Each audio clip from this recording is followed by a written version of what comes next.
यह कहानी एक छोटे से गांव के लड़के की है जिसका नाम रमेश था। रमेश का जन्म एक छोटे गरीब परिवार में हुआ था। उसके पिता एक छोटे से खेत में काम करते थे और माँ घर के कामकाज में व्यस्त रहती थी। रमेश का जीवन सरल था, लेकिन उसे हमेशा यह ख्वाहिश रहती थी कि वह हमेशा कुछ बड़ा काम करेगा ताकि उसका परिवार गरीबी से बाहर निकल सके।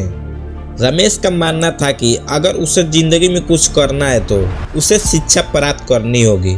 उसके परिवार के पास पर्याप्त पैसा नहीं था ताकि अच्छे स्कूल में पढ़ सके। फिर भी रमेश ने हार नहीं मानी। वो दिन रात अपनी पढ़ाई में मेहनत करता रहा और गांव के सरकारी स्कूलों में पढ़ाई करता रहा। रमेश को समझ में आया कि शिक्षा सिर्फ किताबों तक सीमित नहीं रहती, बल्कि जीवन में आने वाली हर चुनौती को सुलझाने की शक्ति देती है।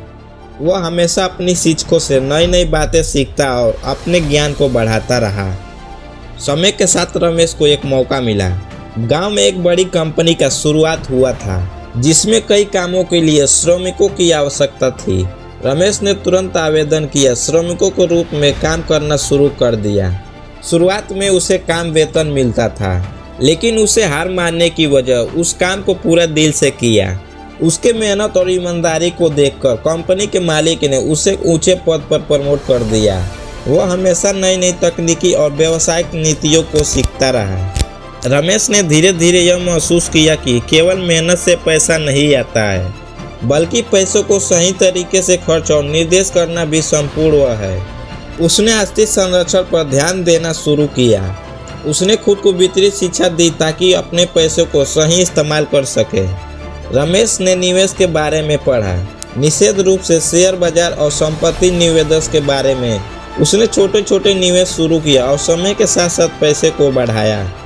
उसकी यह समझदारी और सही निर्देश के फैसले उसे अमीर बनाने के राह पर ले गए। कंपनी में प्रमोशन मिलने के बाद रमेश ने महसूस किया कि अब उसे खुद को व्यवसाय शुरू करने का समय आ गया है। उसने जो भी कुछ सीखा था उसे लागू करने के लिए उसे एक छोटा सा दुकान खोलना शुरू किया। शुरुआत में यह व्यवसाय छोटे पैमाने पर था, लेकिन रमेश ने इसे अपनी मेहनत, लगन और सही निर्णय से बढ़ाया। रमेश ने अपने ग्राहकों को जरूरतों को समझता और ध्यान देता रहता था। इसके साथ ही उसने अपने व्यवसाय को डिजिटल प्लेटफॉर्म पर विस्तार किया। रमेश को एक बड़े बाजार तक पहुंचने का मौका मिला और उसका व्यवसाय तेजी से बढ़ा।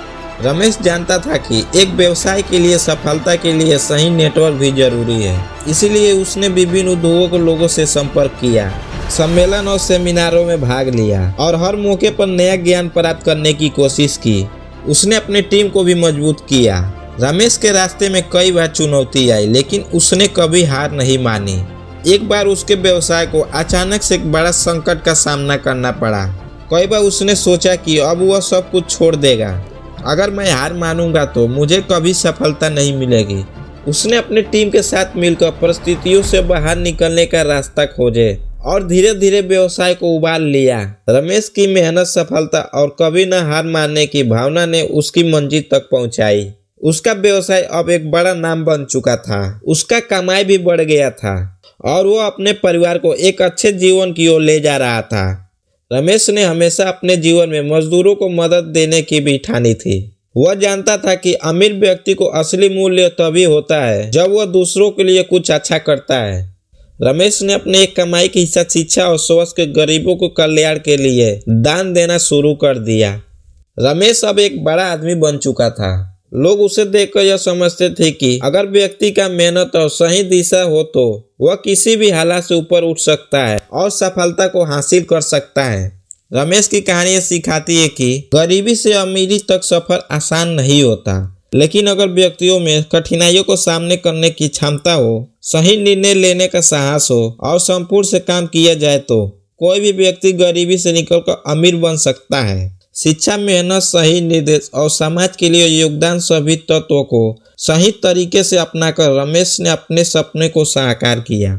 रमेश की कहानी हमें यह सिखाती है कि सफलता केवल धन अर्जित तक करने की सीमित नहीं है, बल्कि समाज के लिए योगदान देना और दूसरों को मदद करना भी सफलता का संपूर्ण हिस्सा है। तो कैसा लगा दोस्तों आज का यह मोटिवेशनल वीडियो? दोस्तों वीडियो अच्छा लगा तो चैनल को सब्सक्राइब करें।